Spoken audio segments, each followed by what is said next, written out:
The slide fades to black. Donald doesn't even look at me when he says it. She's replaceable. A soft laugh ripples across the conference table. Uncomfortable. Brief. Brittle. I feel heat crawl up my neck like fire, but my face stays frozen. Neutral mask. Red eyes. We're in the quarterly strategy meeting. 15 people. All of them watching the exact moment my career fractures into pieces that will never quite fit together the same way again. I've been at this company for 6 years. 6 years of late nights. 6 years of models and frameworks and strategies that moved the needle.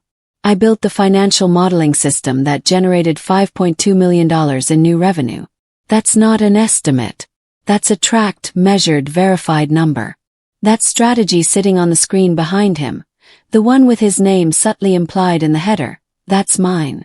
Every calculation, every forecast probability, every insight that made the difference between a good quarter and a record-breaking one that the company is still talking about. Donald had presented it 45 minutes earlier.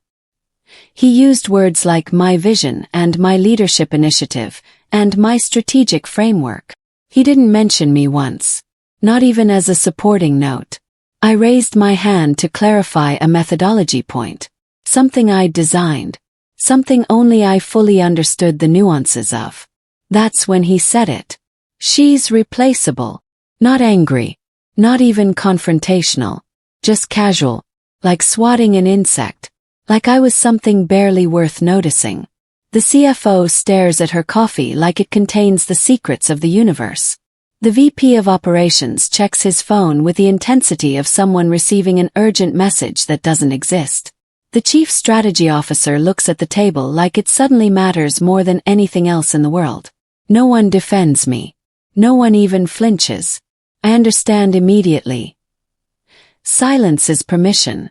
Silence is agreement. Silence is the sound of people choosing safety over integrity. Chairs scrape against hardwood as people shift their weight. Someone's pen clicks repeatedly. One executive stares at the table with the intensity of a man trying to disappear into the wood grain, wishing he was anywhere else, wishing he had the courage to speak. No one makes eye contact with me. The silence stretches. I realize this isn't a moment of poor judgment from Donald. This is a calculation.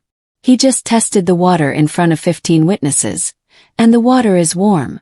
If nobody jumped in to stop him, nobody called him out, nobody made him uncomfortable for being cruel. He's established the pecking order without anyone saying a word. That matters more than anything else that will happen today. My hands rest on the desk in front of me. I don't clench them. I don't shake. I don't look down or away. I learned a long time ago that showing hurt is the same as admitting defeat, and I refuse to give him that satisfaction. I refuse to give any of them that satisfaction. The meeting continues like we're all still equals. A different agenda item materializes. Someone talks about Q3 projections and market expansion. Donald nods like a secure leader. Like someone whose position is unshakable. Like someone who just proved he can humiliate people without consequences. Take notes. I ask questions about the methodology behind the projections. I'm professional. I'm controlled. I'm everything he said I'm not. Inside, something fundamental is shifting. It's not anger yet. Anger would be too simple. Too small. Something colder. Something more useful. When we stand to leave the conference room, Donald walks past my chair without acknowledgement. He talks to the CFO about golf and weekend plans. A laugh. Real laugh. Comfortable laugh. The laugh of people who have decided that cruelty is just another form of bonding. I grab my portfolio and follow them out, already planning. Walking back to my office, I pass 3 different people who saw the entire thing unfold. They give me the look. The sympathetic, uncomfortable look that says, "We saw what happened. We didn't help you. We're sorry we didn't help, but we're not brave enough to face the consequences of standing up." I don't want their sympathy. Their sympathy is useless. My office is small but obsessively organized. Glass walls facing the bullpen. I can see people pretending their eyes don't work as I walk past. Course they're watching. Betrayal is interesting to people who aren't experiencing it. Betrayal is like a drama that plays out on someone else's screen. I close my door quietly and sit at my desk. I don't cry. I don't call anyone. I don't go to HR to file a complaint that will go nowhere because there's nothing technically illegal about being called replaceable in a room full of witnesses. Being called replaceable isn't a violation. It's just a statement. Just words. And words, according to every policy and every corporate attorney, are hard to weaponize. I don't slam my fist on my desk. I don't punch the wall. I don't walk out of the building and never come back, which would be the satisfying thing to do. I don't post a vague angry message on social media or tell my friends what happened in a way that will eventually get back to Donald and make him uncomfortable. Instead, I sit completely still. I replay the moment 3 times in my head. I study his tone. I analyze the way he said it. The casual cruelty. The absolute confidence in his voice. He believed no one would stand up to him. He believed nothing would happen. He was right about that part. Then I make a decision that will reshape everything that comes after. I decide that reacting would make me emotional, and emotional is exactly what he wants. Emotional people are easy to dismiss, easy to move around, easy to replace, easy to forget. I'll be something different. I'll be invisible. I'll be a ghost taking notes while he walks through rooms that should be mine. I'll be the person who sees everything while appearing to see nothing. 3 days pass without incident. Everything appears normal on the surface. By day 4, my meeting invites start disappearing like morning fog. The strategy sync that includes my entire team. I'm suddenly not listed on the attendees. I find out from my peer who's reviewing the calendar and has the decency to feel uncomfortable about it. A budget review for projects I personally oversee and manage. Scheduled and executed without me. An email from finance asking for revenue reconciliation and methodology notes. Donald responds before I can even see the original request. It's not a coup. It's not dramatic. It's a slow fade. No announcement. No explanation. No email saying, "We're reorganizing." Just quiet removal from decisions that were entirely mine last month. The work doesn't stop. Just happens without me in the room. I watch my colleagues navigate it with the skill of people who've done this before. Most of them avoid me now. Not out of malice. Out of pure self-preservation. Being associated with me is a liability. Everyone understands this without anyone speaking it aloud. It's the kind of understanding that makes offices function. One person, Buriza from analytics, still says hello in the hallway and asks me how my day is going. I appreciate it more than I can express without showing emotion. I don't let on that I notice everyone else pretending their eyes don't work when I walk past. I don't mention how I feel watching people I worked with, people who benefited from my analysis, people who I helped get promoted, suddenly treat me like I'm invisible. The email traffic tells the story if you know how to read it. I'm being CC'd on fewer things. Forwards include fewer details and context. People who used to ask my opinion first now copy finance or operations instead. The questions have stopped coming. The requests have stopped coming. The collaboration has stopped. Donald is making me obsolete on purpose. It's not an accident. It's not a side effect. It's the actual goal. The genius of it is that it's completely deniable. If I complain to HR, they would ask the questions that HR always asks. Did he explicitly tell you not to attend meetings? The answer is no. He just made sure I wasn't invited. Did he send an email removing you from projects? The answer is no. Meetings just happen without me. Did he say anything hostile? Well, he called me replaceable, but that was a week ago and maybe I'm overreacting. I save every email, every calendar absence, every decision made without me, every instance where I should have been included but wasn't. I create a folder on my personal backup drive. I label it carefully.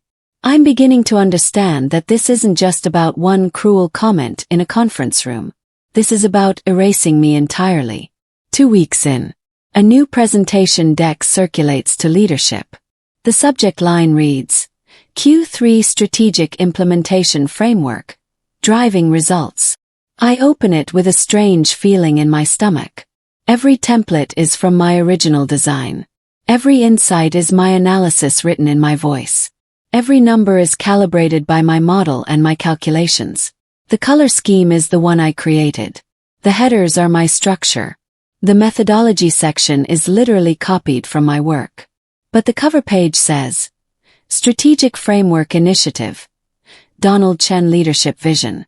His name is listed as the primary strategist. The architecture of the entire presentation credits him as the originating mind.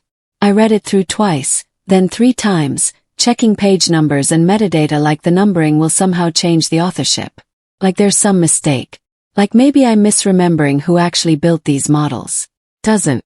There's no mistake. The presentation happens in a closed meeting I'm not invited to. I find out about it from Kyle, who heard about it from someone in operations. Apparently leadership loved it. Apparently someone said, Donald is really stepping up. Someone else said, that's exactly the kind of vision we need. There was applause, recognition, career momentum. All of it built on my work.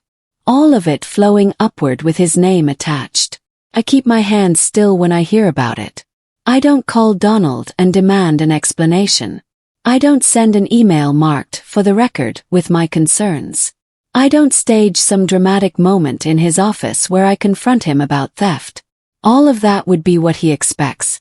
All of it would prove that I'm emotional, not strategic. All of it would give him the proof he needs that I'm exactly what he said. Instead, I do something quieter. Something more useful. I start documenting the actual creation of that framework. I pull up the original files with my name clearly visible in the metadata. I check the cloud storage to see when files were created, who created them when they were modified. The digital trail is clean. Perfect. It tells the truth if anyone ever needs it to. I print nothing. I share nothing. I don't send it to anyone. Just know. And knowing is enough. By week 3, the feedback shifts in a way that's subtle but unmistakable. You're doing solid work, my skip-level manager says during a one-on-one, which is code for, you're competent but not remarkable. You're adequate but not exceptional. Last quarter I was essential. I was invaluable. I was driving the strategy forward. I was the person whose absence would be felt. Now I'm supportive. Now I'm reliable. Now I'm dependable. The change is subtle enough that I can't point to it without sounding paranoid. It's intentional but deniable. Language as a weapon works because it's hard to prove it's a weapon. You can't go to HR and say, he stopped using the word essential and started using supportive, and I think it's part of a coordinated campaign to diminish my professional standing. Sounds crazy when you say it out loud. Sounds like you're reading too much into words. But it's not crazy. It's calculated. I sit in a one-on-one and listen to the new vocabulary emerging. You're doing great as a supporting member of the team. We really value your analytical contributions. You're such a solid stabilizing force for the organization. Translation: you're not a leader. You're not innovative. You're not the person with the vision. You're the person who makes other people's visions possible. The most brilliant part of this strategy is that I can't accuse him of anything without sounding unreasonable. He's not technically wrong. I do support the team. I do provide analysis. But by reframing my work as support instead of strategy, by subtly downgrading my entire role while using words that sound like compliments, he's repositioning me in a way that's almost impossible to fight. I nod and thank him for the feedback. I don't correct him. I don't push back. I simply observe that this isn't about performance anymore. This isn't about my abilities or my work quality. This is about repositioning.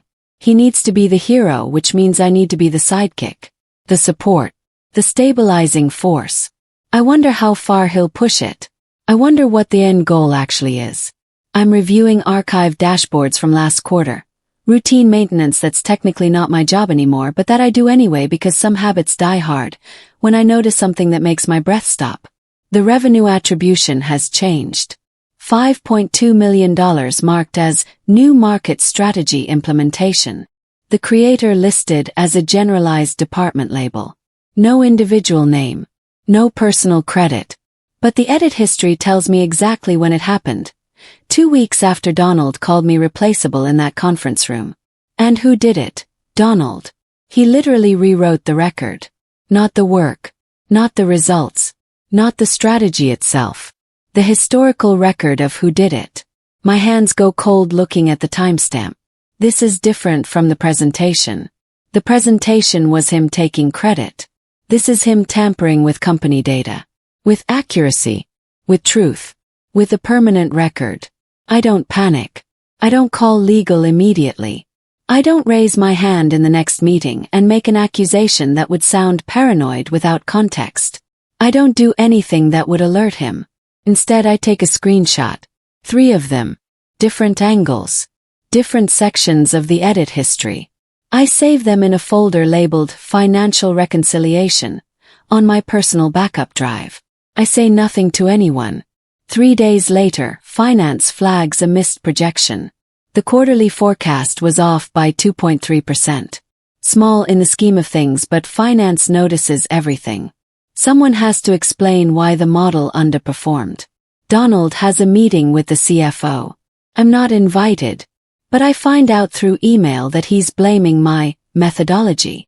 He's saying I didn't account for certain market variables. He's implying that my model was flawed from the beginning. It's a brilliant move because I can't defend myself without creating conflict. Any response looks defensive. Any clarification looks like I'm making excuses. Any attempt to explain becomes evidence that I'm not secure in my work. Except I have something he doesn't know I have. I pull the approval chain for that forecast. Every model I build goes through sign-off before it goes live. 3 approvals minimum. Donald signed off on it. His signature is on the document. His date. His authorization.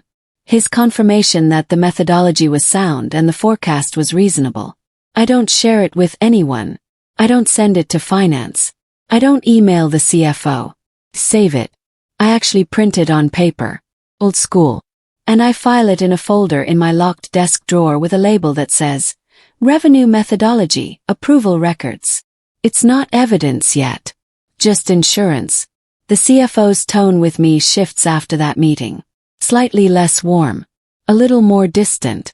Professionally colder. Donald has already done the narrative work. He's planted the seed that I'm the analyst with flawed methodology. I'm not his equal in that room anymore. Accept this. I'll be the unreliable one. For now. It doesn't matter what I'm labeled as long as I'm collecting the truth. 2 months in. A new hire joins our team. Bright kid. Fresh MBA. Ambitious. Has everything to prove. Donald assigns them to shadow me. For continuity purposes. The irony isn't lost on me. I train them thoroughly. Extensively. I show them every framework, every model, every decision tree, every assumption, every variable. I document everything in written guides. I'm meticulous about it. I'm patient. I answer every question like they're the most important questions I've ever heard. Because if I'm going to be replaced, it won't be messy. It won't be because I sabotaged the transition or refused to cooperate. When Donald eventually claims that I didn't transfer knowledge effectively, when he says I was uncooperative, I'll have documentation proving otherwise. The kid, Thomas, is smart enough to notice what's actually happening. He's not dumb. He sees that I'm invisible in meetings. He sees that Donald takes credit for my work. He sees the dynamic. But he's a new hire who needs to survive in this environment, so he nods and learns and doesn't say anything about what he's observing. I don't expect him to. What I'm doing is insurance of a different kind. It's protection. It's also, quietly, a transfer of power. Because once Albert knows what I know, once he understands the systems I've built, I become less necessary. The plan is designed to make that look natural. Inevitable. I stay 3 steps ahead of my own replacement. Something changes in the approval process. When I submit work, analysis, recommendations, strategic documents, they stall. For days. For a week. No feedback. No questions. No progress. Just silence and stillness. Then Donald forwards my work upward with minor wording changes. Different headers. Few words swapped. His name attached as the author of the forwarded version. The timestamps show the original was mine. The new version is his. I watch these forwarded versions travel upward like boats on a current. They get approval quickly. They get praise. Great thinking, Donald. Love the strategic angle here. Exactly what I was hoping to see from leadership. It's a perfect system. He's not stealing my work anymore. He's editing it into a new product that bears his fingerprints, so even if someone traces the timeline, it looks like we collaborated. It looks like he refined my rough work. It looks like he added value. Except we didn't collaborate. He waited for me to do the work. He waited for it to stall in his approval process. Then he modified it slightly and sent it upward as his own. Every email tells a story. Every timestamp is a fact. Every forwarded version is evidence of a pattern. I don't need to understand the strategy perfectly. I just need to collect the evidence that shows what's actually happening. My approval folder grows thicker. My mid-year review arrives like something I should be dreading. Praises effort. Reliable. Hardworking. Solid contributor to the team. But it questions impact in a way that's vague and damaging. Could demonstrate greater strategic thinking. Opportunities to expand visibility within leadership. Room to grow in terms of executive presence. I sit across from Donald in his office while he reads it to me like we both know these are just words designed to accomplish something specific. I ask the question directly. Can you give me specific examples of where my impact fell short? The room goes quiet. Real quiet. The kind of quiet where you can hear the air conditioning system. He shifts in his chair. It's more about projection. How you position yourself. But can you give examples? I ask again very calmly and clearly. Measurable examples of projects where I underdelivered or where the impact was insufficient. He has none. I think you're taking this too personally, he says. It's not about performance. It's about growth. That silence becomes evidence too. Not in a court, but in a timeline, in a pattern, in a record of what actually happened. He can't point to any actual failure because there isn't one. So he creates a vague shadow of failure using language. It's genius and infuriating in equal measure. I accept the review. I don't argue. I don't get emotional. I don't walk out. I smile and thank him for the feedback. Leadership quietly updates the company's success metrics. The new standards are higher, more demanding, more vague, applied retroactively to the last 2 quarters of results. I notice because I notice everything now. The old metrics. Revenue driven by individual strategic initiatives. The new metrics. Revenue achieved through comprehensive team initiatives with multiple stakeholders. Translation. The $5.2 million I generated alone is now being credited to team effort, which means it's no longer distinctly mine. It's diffused, shared. It belongs to everyone and therefore to no one specifically. But here's what Donald doesn't realize. I've been tracking changes to policy documents. I download both versions. The old version and the new version. I create a side-by-side comparison and highlight every difference in red. Every changed word, every reframed concept, takes 20 minutes. I save it in my folder. I don't email it. I don't show it to anyone. I just have it. The pattern is becoming undeniable now, even to me. And I'm someone who was trying very hard not to see it at first. Donald isn't just repositioning me. He's rewriting history. It's the quarterly board update. Donald presents to the board of directors. To the company's highest level of decision-making, and he claims sole ownership of the $5.2 million strategy. Not sole contribution. Not primary architect. Sole ownership. This strategic initiative was my vision, he tells the board. I identified the market gap and built the framework and drove the execution.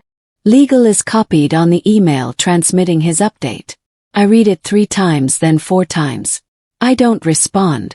I don't correct the record in real time. I don't email the CEO and say, "That was my work." Instead, I walk to my filing cabinet and create a new folder.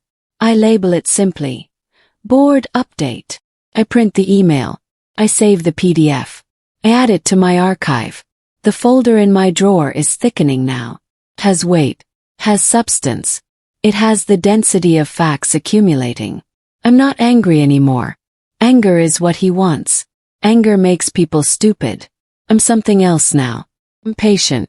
And patience is far more powerful. The email arrives on a Tuesday morning. Hi, could you provide background documentation on Q3 strategic initiatives? We're doing some routine verification. Just pulling together approval chains and methodology notes. It's from compliance. It's polite. It's professional. It's marked as routine. It's routine. Except nothing about this timing is routine, and we both know it. Compliance doesn't ask for documentation without a reason. They ask when there's something to investigate. I don't hesitate. I gather every document I have. Every approval chain. Every email Donald sent me. Every chat message. Every meeting note. Every dashboard version. I organize them chronologically. I label them clearly. I use neutral language. I don't add commentary. I don't highlight anything. I don't point out what the documents prove. I don't send a cover letter explaining how this all adds up to fraud. I just provide exactly what was asked for. Clean files. Neutral labeling.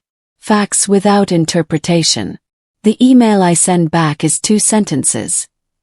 Here's the documentation you requested. Let me know if you need anything else. Copy no one. I mark it not urgent. I'm not the person exposing Donald. I'm just the person who answered a routine compliance request. Finance flags inconsistencies in the records. The official attribution shows mixed ownership of the $5.2 million. In some places it's attributed to me. In others, it's attributed to Donald. In others, it's generalized to the department. The questions are calm but persistent. They ask Donald for clarification. He provides vague answers filled with corporate language and non-committal statements. They ask me for clarification. I provide documents, signatures, methodology, evidence. I don't accuse anyone. I just answer the questions with facts.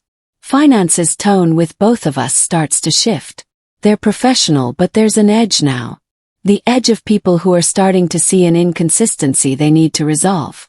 Someone, I never find out who, pulls the calendar records.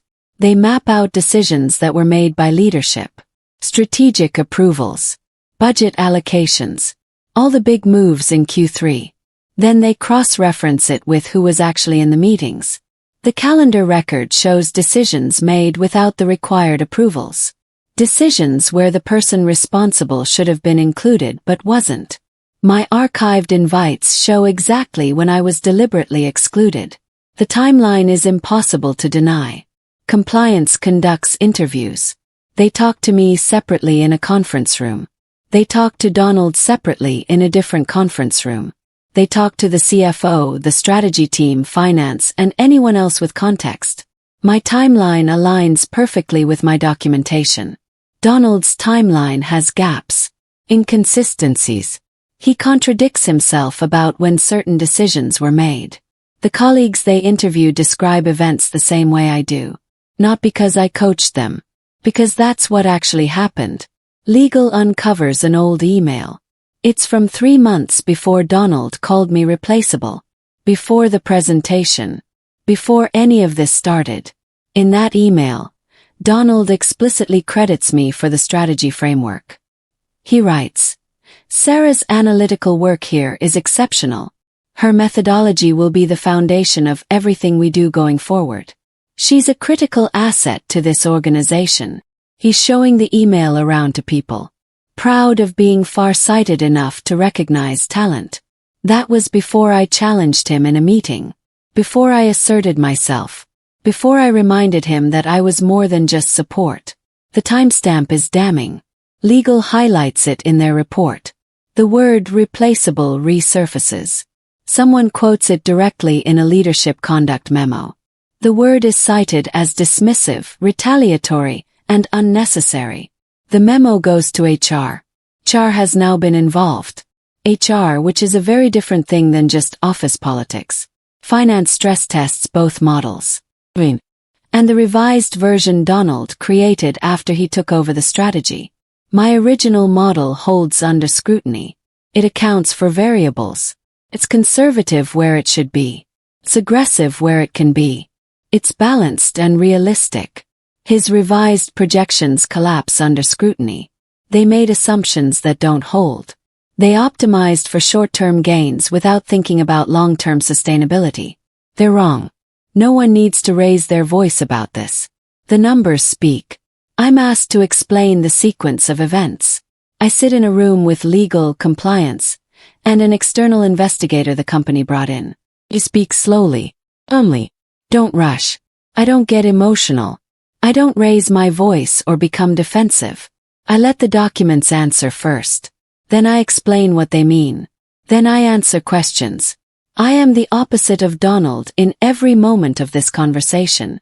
Donald is in a room of his own. A different room. A different interview. Someone tells me later that he interrupts constantly. He over-explains. He contradicts himself. He gets defensive. He gets angry. He fights. I didn't fight. I just told the truth and let the truth defend itself. The contrast becomes impossible to ignore. An internal report is issued. It formally credits the $5.2 million strategy to my work. It flags Donald's presentation to the board as misrepresentation. It cites the calendar exclusions, the modified attribution, the contradictory statements, the pattern of behavior. The report doesn't call for specific action, just states facts. The report circulates quietly, but it circulates widely. Donald is removed from oversight pending investigation. There's no announcement, no dramatic meeting, no public humiliation, just an email. Donald is taking leave while we complete a review of certain matters. An empty chair where he used to sit. His office gets cleared out. Not by him. By facilities. No one talks about it. But everyone knows. I'm offered a new role. VP of Strategic Analytics. An actual title. An actual promotion. Written authority. Written protections. Written recognition of my work on the strategy that generated $5.2 million. The offer letter references the investigation findings. It references my contributions explicitly. It's not vague. It's explicit. I accept it without hesitation. On my first day in the new office, I walk past the conference room where it started. The room where Donald said I was replaceable. The room where no one defended me. I think about that moment. That word. The truth is, replaceable didn't define me. It exposed him. The strategy one built is still generating revenue. My models are being taught to new analysts. My methodology is now company standard. The $5.2 million is permanently credited to me in the official records. Donald's reputation is exactly what it should be. Tarnished by his own choices. I didn't destroy him. He destroyed himself. I just watched. I documented. I stayed calm. Waited. And justice, it turns out, is patient enough to wait too.